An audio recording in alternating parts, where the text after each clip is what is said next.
Bonsoir à toutes et tous. Voilà, nous sommes donc au jour 15 de notre voyage de 40 jours.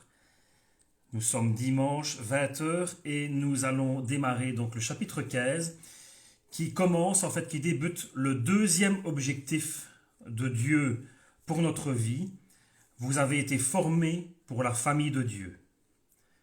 Voilà, donc ça fait partie du deuxième objectif de Dieu pour notre vie. On va lire quelques textes. Jean chapitre 15 verset 5. Je suis le cep, vous êtes les sarments. Romains chapitre 12 verset 5. Nous formons ensemble un seul corps et nous sommes tous membres les uns des autres. Et voilà, nous démarrons ce chapitre 15 qui va nous parler que nous sommes formés pour la famille de Dieu.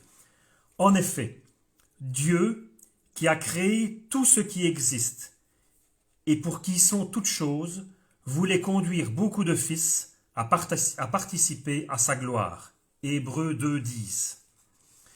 Voyez à quel point le Père nous a aimés. Son amour est tel que nous sommes appelés enfants de Dieu, et c'est ce que nous sommes réellement. 1 Jean 3, 1. Vous avez été formés pour la famille de Dieu. Le Seigneur souhaite avoir une famille, et il vous a créé pour en faire partie. C'est le deuxième objectif de Dieu pour votre vie, et il l'a prévu avant votre naissance. Toute la Bible est l'histoire de Dieu, construisant une famille qui l'aimera, qui l'honorera et qui régnera avec lui pour toujours. Elle nous explique, dans son amour, Dieu avait décidé par avance qu'il ferait de nous ses enfants par Jésus-Christ. Dans sa bienveillance, voilà ce qu'il a voulu. Comme le Seigneur est amour, il apprécie beaucoup les relations. Par nature, il est relationnel, et il parle de lui-même en termes familiaux, le Père, le Fils et le Saint-Esprit. La Trinité est la relation de Dieu avec lui-même. C'est le modèle parfait de l'harmonie relationnelle, et nous devrions étudier ses implications. Comme Dieu a toujours entretenu une relation aimante avec lui-même, jamais il n'a été seul. Il n'avait pas besoin d'une famille, mais il en désirait une. C'est pour cette raison qu'il a mis au point un plan pour nous créer, nous adjoindre à sa famille et partager tous ses biens avec nous. C'est une grande source de plaisir pour Dieu. La Bible dit « Ce fut un heureux jour pour lui, que celui où il donna une nouvelle vie par la vérité de sa parole, et où nous sommes devenus, en quelque sorte, les premiers enfants de sa nouvelle famille. » Lorsque nous plaçons notre foi en Christ, Dieu devient notre Père. Nous devenons ses enfants, les autres chrétiens deviennent nos frères et sœurs, et l'Église devient notre famille spirituelle. La famille de Dieu se compose de tous les chrétiens, passés, présents et futurs. Tous les êtres humains ont été créés par Dieu, mais tous ne sont pas des enfants de Dieu. Le seul moyen d'entrer dans la famille du Seigneur, c'est de naître de nouveau. Vous faites partie de votre famille humaine par votre première naissance, mais vous devenez membre de la famille de Dieu par la seconde. Dieu nous a octroyé le privilège de naître de nouveau, si bien que nous sommes maintenant membres de la famille de Dieu. L'invitation à faire partie de la famille de Dieu est universelle, mais à une condition, la foi en Jésus. La Bible dit « Vous êtes tous fils de Dieu par la foi en Jésus-Christ ». Votre famille spirituelle surpasse en importance votre famille physique, parce qu'elle durera éternellement. Nos familles terrestres sont de merveilleux dons de Dieu, mais elles sont temporaires et fragiles. Souvent, le divorce, la distance, la vieillesse et inévitablement la mort les brisent. Notre famille spirituelle, en revanche, nos relations avec les autres chrétiens, durera éternellement. C'est une union beaucoup plus forte, un lien plus permanent que les liens du sang. Chaque fois que Paul se mettait à penser à l'objectif éternel de Dieu pour nous, il faisait monter vers lui ses actions de grâce. C'est pourquoi je me mets à genoux devant le Père, de qui dépendent comme d'un modèle toutes les familles des cieux et de la terre. Alors quels sont les avantages d'appartenir à la famille de Dieu? Dès que vous êtes né spirituellement dans la famille de Dieu, vous avez reçu des cadeaux de naissance inouïs. Votre nom de famille, la ressemblance avec les autres membres de la famille, les privilèges familiaux, l'accès à l'intimité familiale et à son héritage. La Bible explique: puisque tu es fils, tu es héritier des biens promis. Le Nouveau Testament fait grand cas de notre riche héritage. Il nous dit: mon Dieu pourvoira à tous vos besoins selon sa richesse, avec gloire en Jésus-Christ. En tant qu'enfants de Dieu, nous avons droit à une part de la fortune familiale. Ici-bas, nous recevons déjà les richesses de sa grâce, la bonté, la patience, la gloire, la sagesse, la puissance et la miséricorde. Et dans l'au-delà, nous recevrons bien plus encore. Paul a dit: par le moyen de la bonne nouvelle, les non-juifs sont destinés à recevoir avec les juifs les biens que Dieu réserve à son peuple. Que comprend exactement cet héritage? Premièrement, nous irons auprès de Dieu pour toujours. Deuxièmement, nous serons totalement changés à l'image de Christ. Troisièmement, nous serons libérés de toute peine, de tout deuil et de toute souffrance. Quatrièmement, nous serons récompensés et il nous sera attribué un nouveau service. Cinquièmement, nous aurons part à la gloire de Christ. Quel héritage! Vous êtes bien plus riches que vous ne le pensez. La Bible dit que Dieu a réservé à ses enfants un héritage qui ne peut ni se corrompre, ni se souiller, ni se flétrir. Cela signifie que votre héritage éternel est sans prix, pur, permanent et protégé. Personne ne peut vous le prendre. Il ne peut être détruit ni par la guerre, ni par la récession économique, ni par une catastrophe naturelle. C'est cet héritage éternel que vous devez désirer, et c'est pour lui que vous devez travailler, et non pour votre retraite. Paul a dit: tout ce que vous faites, faites-le de bon cœur, comme pour le Seigneur et non pour les hommes, sachant que vous recevrez du Seigneur l'héritage pour récompense. La retraite n'est qu'un objectif à court terme. Vivez plutôt à la lumière de l'éternité. Le baptême, l'identification à la famille de Dieu. Les familles saines ont leur fierté. Leurs membres n'ont pas honte d'en faire partie. Hélas, j'ai rencontré de nombreux chrétiens qui ne se sont jamais identifiés publiquement à leur famille spirituelle, comme Jésus l'a commandé en étant baptisé. Le baptême n'est pas un rituel facultatif dont on peut se passer ou qui peut être remis à plus tard. Mais il marque votre entrée dans la famille de Dieu. Il annonce publiquement au monde: je n'ai pas honte de faire partie des membres du corps de Christ. Avez-vous été baptisé? Jésus recommande cette belle démarche à tous ses enfants. Il nous a prescrit: allez, faites de toutes les nations des disciples, les baptisant au nom du Père, du Fils et du Saint-Esprit. Pendant des années, je me suis demandé pourquoi l'ordre de mission de Jésus plaçait le baptême sur le même plan que les grandes tâches telles que l'évangélisation et l'édification. Pourquoi le baptême est-il si important?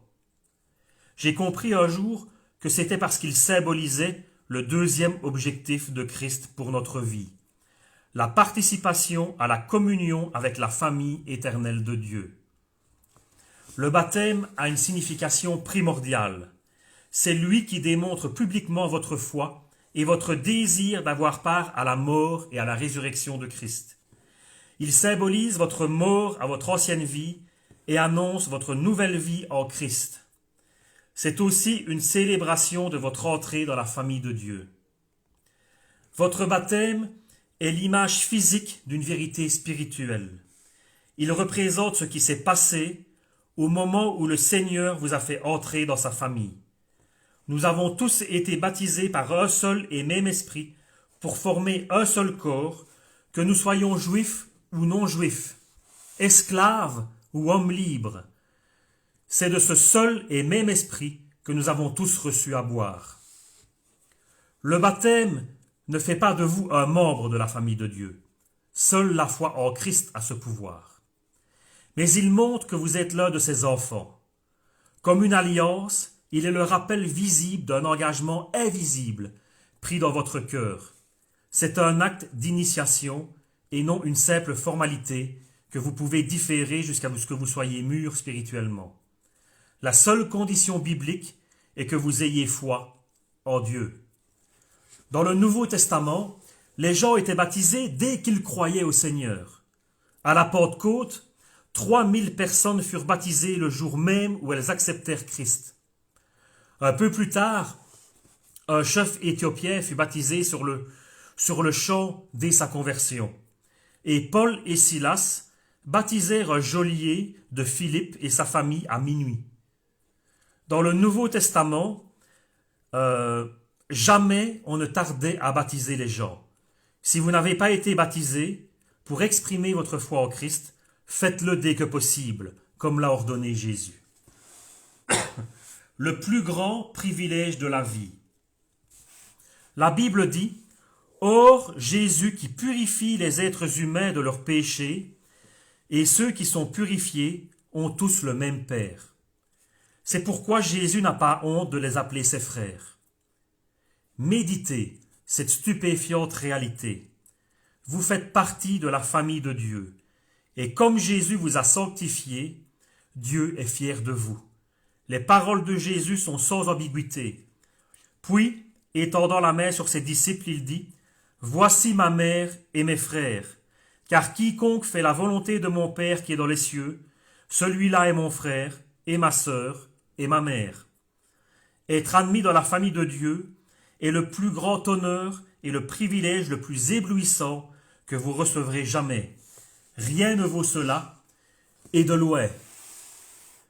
Quand vous vous sentirez insignifiant, peu aimé ou mal à l'aise, souvenez-vous de celui à qui vous appartenez. Amen. 15e chapitre terminé. L'idée à méditer est celle-ci. J'ai été formé pour la famille de Dieu. Le verset à apprendre. Dans son amour, Dieu avait décidé par avance qu'il ferait de nous ses enfants par Jésus-Christ. Éphésiens chapitre 1, verset 5. La question à me poser, comment puis-je commencer à traiter les autres chrétiens comme des membres de ma famille? Je conclus brièvement ce chapitre.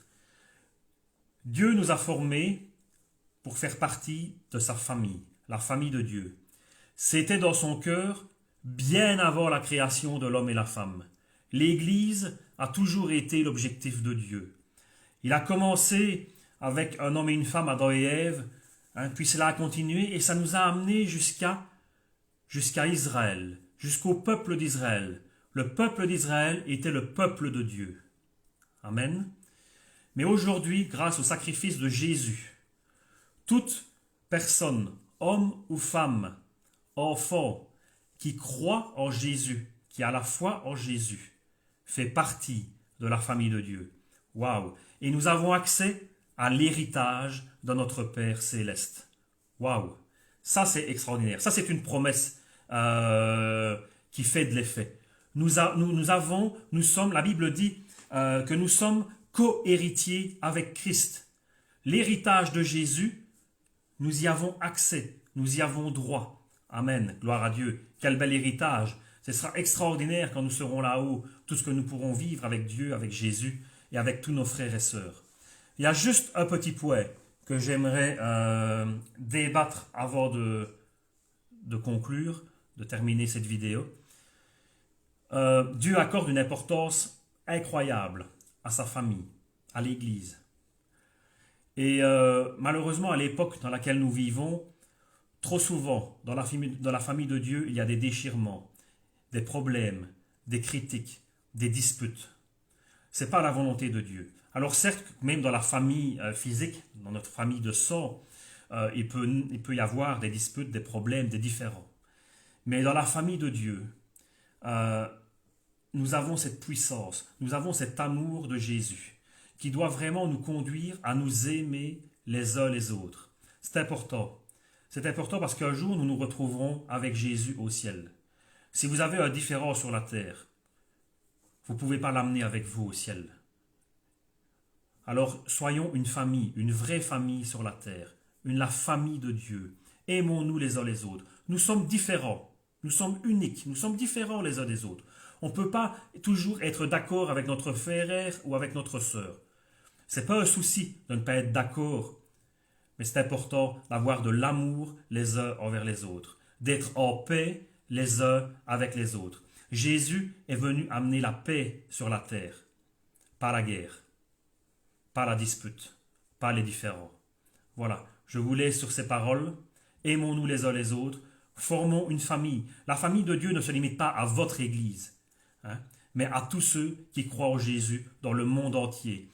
Et ce qui est impressionnant, c'est que quand on rencontre un chrétien qui habite dans un autre pays du monde, et ça vous est déjà arrivé, c'est sûr, et à moi aussi, on rencontre quelqu'un qui aime le Seigneur, je sais pas moi, on va dire aux États-Unis, en Chine, en Norvège, en France, en Espagne, n'importe où. Il y a une connexion qui se fait directement. Il y a une connexion qui se fait entre nous. Ça, c'est l'amour de Jésus. C'est cet amour qui doit régner au milieu de nous. Voilà. Sur ce, je vous souhaite une bonne soirée. Que Dieu vous bénisse. On se voit demain à 20 heures pour le chapitre 16. Donc nous sommes dans le deuxième objectif de Dieu pour notre vie. Vous avez été formés pour la famille de Dieu. Chapitre 16 demain, ce qui compte le plus. À demain 20 heures. Bonne soirée à vous et à demain.